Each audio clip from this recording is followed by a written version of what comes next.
ഒരു ട്രേഡിങ്ങിൻ്റെ അല്ലെങ്കിൽ stock market investment success എന്ന് പറയുന്നത് strategy, mind set, capital scaling up, risk management. ഈ 4 പില്ലേഴ്സ് ഒരുപോലെ ഇരിക്കുമ്പോഴാണ് ഇത് വിജയിക്കുന്നത്. സ്ട്രാറ്റജി വേണം.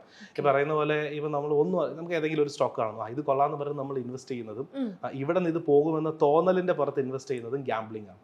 അതുകൊണ്ടാണ് ഇതിനെ ചൂതാട്ടം എന്ന് വിളിക്കുന്നത്. പക്ഷേ അതേ സമയം ഇപ്പോൾ ഒരു ബിസിനസ്, ഞാൻ എപ്പോഴും ഇത് റിലേറ്റ് ചെയ്ത് ബിസിനസ്സുമായിട്ട് പറയാം. നമ്മളൊരു ബിസിനസ് തുടങ്ങുമ്പോൾ എന്ത് ചെയ്യും? ചിലർ കണ്ണും പൂട്ടി വെറുതെ ആരെങ്കിലുമൊക്കെ പറഞ്ഞ കേട്ട ബേസിൽ ഏതെങ്കിലുമൊക്കെ ഒരു ബിസിനസ് പോയി തുടങ്ങും അല്ലേ? അവർ കൊണ്ടുപോയി എന്തെങ്കിലും കുറേയൊക്കെ പൈസ ഇൻവെസ്റ്റ് ചെയ്ത് വലിയ രീതിയിൽ ഓഫീസൊക്കെ സെറ്റ് ചെയ്ത് ഒരു ബിസിനസ് തുടങ്ങും, പൂട്ടി പോകാറുണ്ട്. ട്രേഡിങ് ഇതുപോലെ വല്ലവരും പറഞ്ഞ കേട്ടിൽ അല്ലെങ്കിൽ നമുക്ക് തോന്നുന്നതിൻ്റെ ബേസിൽ ചെയ്ത് കഴിഞ്ഞാൽ പൂട്ടി പോകാറുണ്ട്.